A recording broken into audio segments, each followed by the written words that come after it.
Thank you and welcome to the show this morning. The topic this morning is the African in the New World, and we're fortunate to have with us to talk about the African in the New World, Dr.AAl-Hadid1. Dr. Al-Hadid is the chairperson of the Africana Studies Department at Tennessee State University. And of course, Dr. Al-Hadid, let me welcome you to the show this morning. Thank you for having me back, Dr. Haney. You know, Dr. Al-Hadid, I think one of the most important topics that we can talk about dealing with the Africana Studies Department is to talk about the African in the New World. But before we get into that, let's have you to give us some information. You've been with us on a number of occasions, but still perhaps there are some people who might not know you. And so let's have you to give us some information about your background, your education, and some of the things that were significant in your life that eventually led you to the chairmanship of the Africana Studies Department at Tennessee State University. And in the meantime, you know, you can throw in some information about that department as you talk about that kind of information. And then we'll talk about the African in the New World and the related topics. Yes, I'll start with the fact that I was born in Montgomery, Alabama, which is the cradle of the Confederacy. I grew up there, went to George Washington Carver High School, and I finished Alabama State University with a double major in sociology and psychology. While at Alabama State University and also at Carver, I participated in the Montgomery bus boycott in 1955 and also in the Selma and Montgomery March in 1965.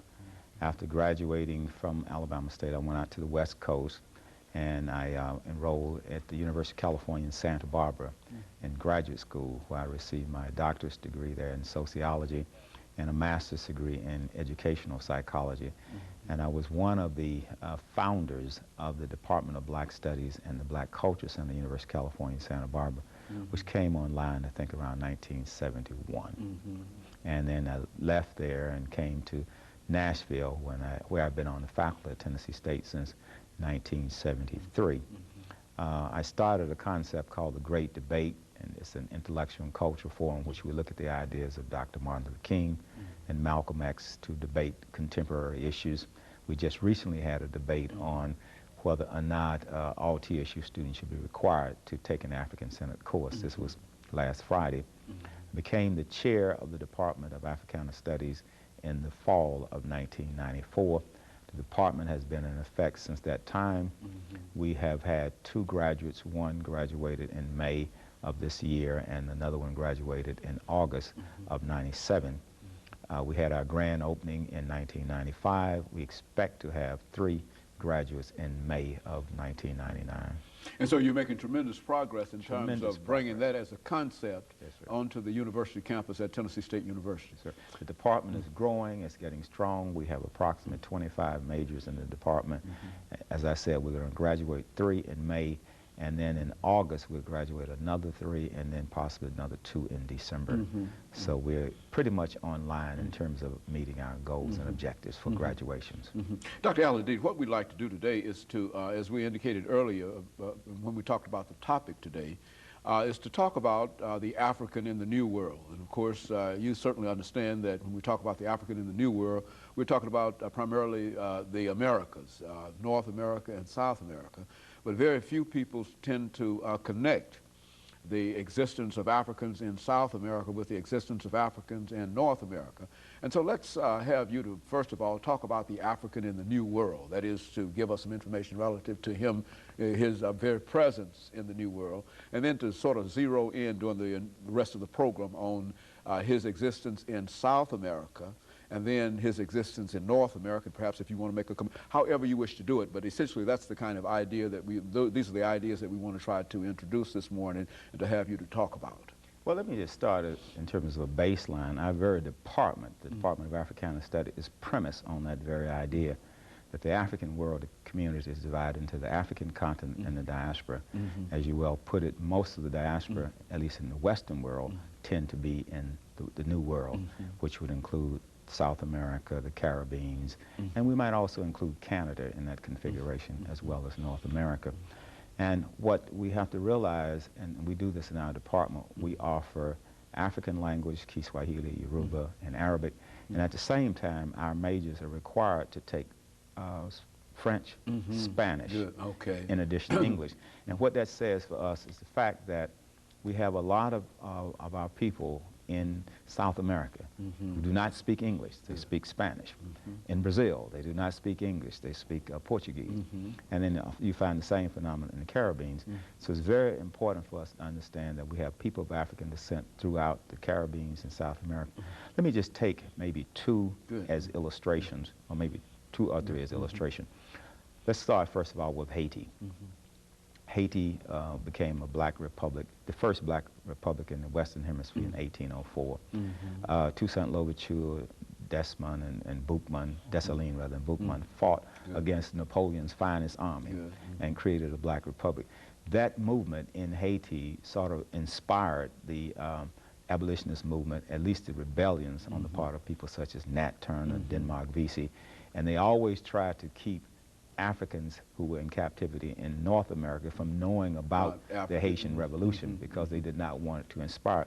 But nevertheless, people such as Nat Turner and others got wind of what had happened in Haiti, and they began to revolt and start insurrections. So Haiti represents a flashpoint for that whole understanding in the Caribbean. Another country that we should also know, in Haiti, they speak Creole and French because there was the last colonizer were the French. At first, they were colonized by the Spanish, and then the French came in and colonized Haiti. Jamaica is also very important.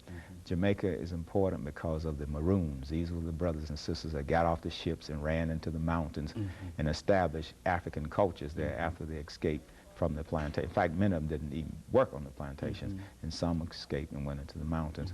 And then we also know Jamaica from the emergence of Marcus Garvey, who came to this country at the turn of the century, and the age of Garvey was after the age of Washington, which ended around 1915, and then Garvey sort of took over from that point, went primarily through the 1920s. But Garvey traveled throughout the Caribbean. He traveled throughout South America, and he saw all of these African people there, and he asked the question, where's the black man's government? And he said, then he started thinking, he said he wanted to develop a powerful connection with Africa. He wanted to organize all people of African descent in South America, North America, Canada, and the Caribbean. Let's turn sort of quickly to Brazil. Good, very good. Brazil is a very interesting country. It is. Brazil has approximately 160 million people. Now, it's somewhat difficult to go into Brazil. In fact, if you look in the almanac and look under Brazil and look at the ethnic groups, you'll find that you only have Brazil, 6% of Brazilians self-identify as Africans.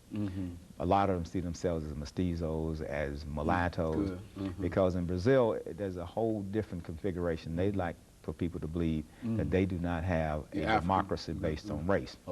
But when you look at the color of the people, it is obvious that they are of African descent. So if you look at it from a color standpoint, there are about 60 million people of clearly of African descent, uncontaminated of African descent in Brazil.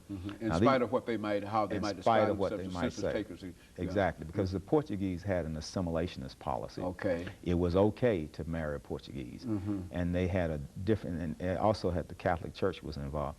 But in the English-speaking countries, they practice strict segregation. So people in Jamaica and North America and Trinidad were not able to assimilate into the culture the way they did in places such as Brazil under the Portuguese. So that's why a lot of the people there in Brazil think of themselves more as Portuguese than they think of themselves as even indigenous Indians or Africans because of that strong identification with Portugal. And you will find the same phenomenon in a lot of the Spanish-speaking areas when they too were allowed to assimilate into the Spanish culture. So it's somewhat different from those of us that are in what we call Anglophone, or the English-speaking part of the world. The Francophones and those who speak Portuguese and Spanish have a whole different idea about their identity because they were allowed to assimilate. And let me interrupt here, Dr. Al-Hadid, and to break for this commercial break, and we'll be back with you following this short commercial break. The chairperson